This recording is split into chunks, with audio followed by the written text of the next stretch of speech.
Allez, salut les filles. Petit retour du M41 de chez Traxxas, qui nous vient toujours de chez Pirate RC. Allez, petit retour vite fait. Donc, pour ceux qui n'ont pas vu la vidéo précédente, on va le présenter vite fait. Hein. Donc, je le rappelle, je n'étais pas du tout Traxxas. Pas pour la marque, pas pour... Mais bon, les modèles étaient un petit peu... J'étais un petit peu à l'écart. Bon, sur ce petit M41, qui a été, c'est un vrai, hein, c'est une vraie réplique du DCB, hein, M41.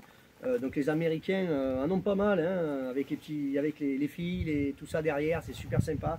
Enfin bref, voilà, ils ont un petit côté maquette aussi, je vais vous faire voir tout à l'heure. Donc c'est super sympa. Donc ce bateau à la base est prévu pour monter à plus de 80 km/h, hein, puisqu'il a un VXL 6S hein, dessus. Donc bon, franchement, ça marche bien. J'en avais jamais essayé encore. J'en ai vu tourner dans mon groupe Facebook Bateau RC34 sur notre berge. Franchement, ça va. Je m'étais pas focalisé sur ce bateau-là. Maintenant que j'en possède un, franchement, j'ai fait quelques tours de bouée chez moi.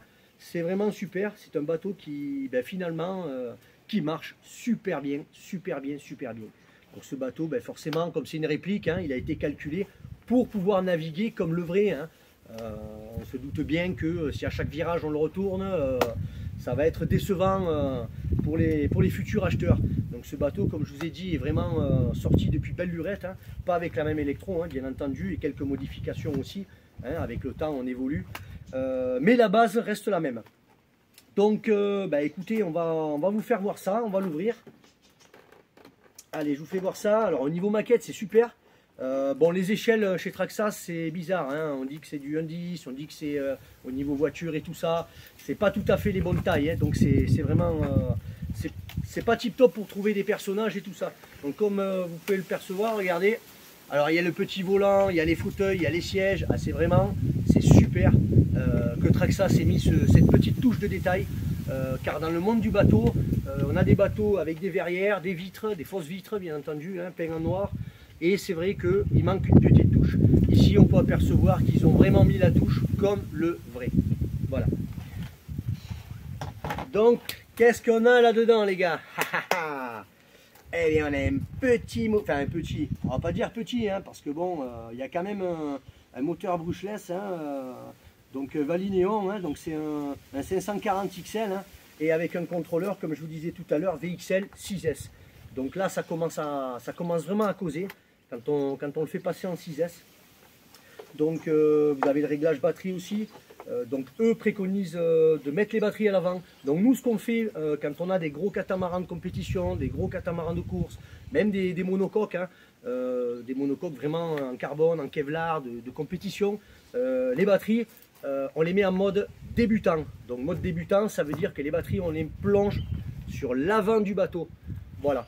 Donc on gagne en stabilité, on perd en vitesse, ça c'est logique.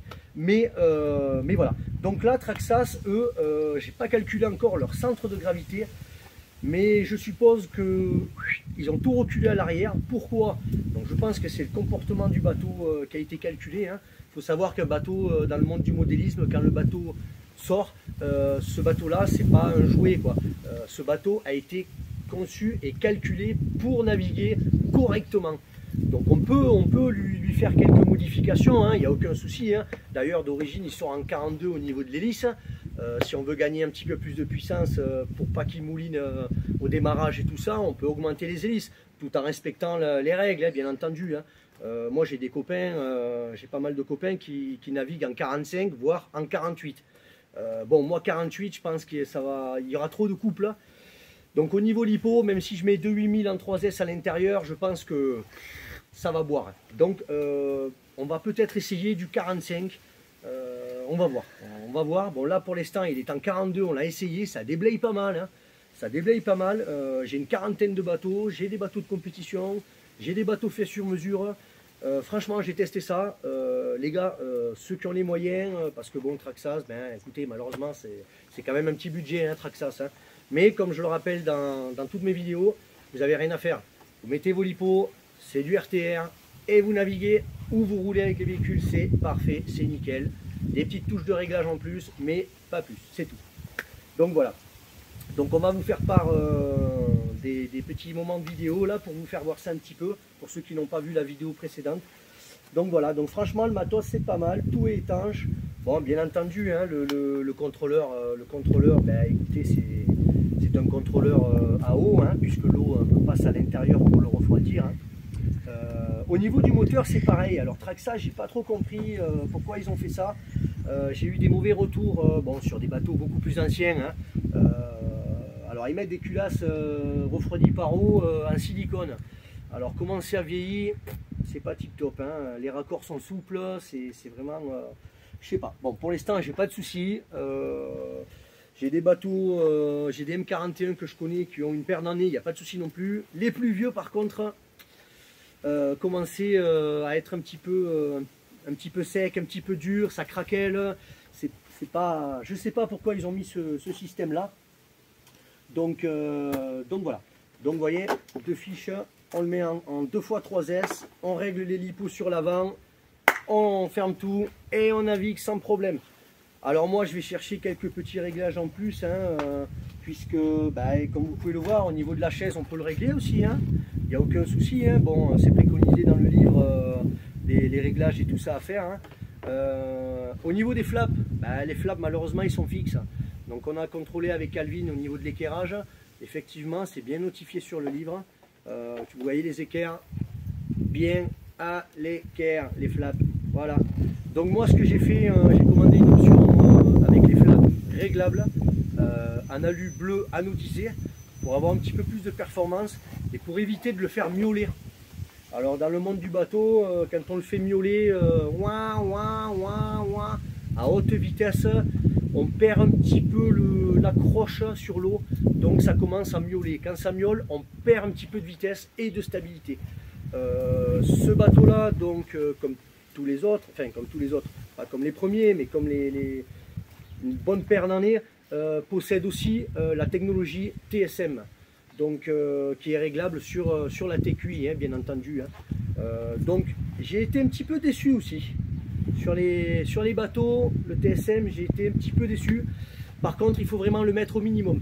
Alors dès qu'on commence à le mettre à moitié, à haute vitesse, on voit que le bateau s'amuse à faire des torsions. Il essaye de chercher le TSM, il essaye. Et ça dérange vraiment à haute vitesse quand on fait des runs ou des lignes droites. Ça gêne vraiment. Donc là, ce qu'on fait, on baisse le TSM. On le laisse un petit peu, hein, ça aide. Hein, en sortie de bouée, tout ça, c'est vraiment, ça aide pour les trajectoires. Après, c'est un bateau, donc c'est un catamaran. Hein, il reste vraiment à plat. On fait des virages, mais alors c'est génial. La stabilité m'a vraiment, mais alors vraiment bluffé sur ce bateau-là qui est RTR. Hein. Je le rappelle, hein, sortie de boîte, on le met à l'eau, on met les lipos, on le met à l'eau, on s'en va, quoi. C'est vraiment génial. Je suis resté étonné. Voilà. Bah, écoutez, après il est livré comme tous les véhicules. Hein. Pardon. Donc comme tous les véhicules, hein, donc on a quelques petites pièces en plus, hein, par contre. Alors on a une petite hélice de rechange, à voir si si elle est mélangée avec du carbone celle-là, ou si, ouais, je sais pas, il faudra regarder. Les goupilles en plus pour la verrière. Nous avons le tube de graisse, et oui, le tube de graisse très important. À chaque navigation, on préconise 2 ou 3 navigations et on enlève le flex. Surtout pas les copains, on navigue. On déverrouille son flex avec les 2 clés de 10 ou une clé de 10, une clé de 11.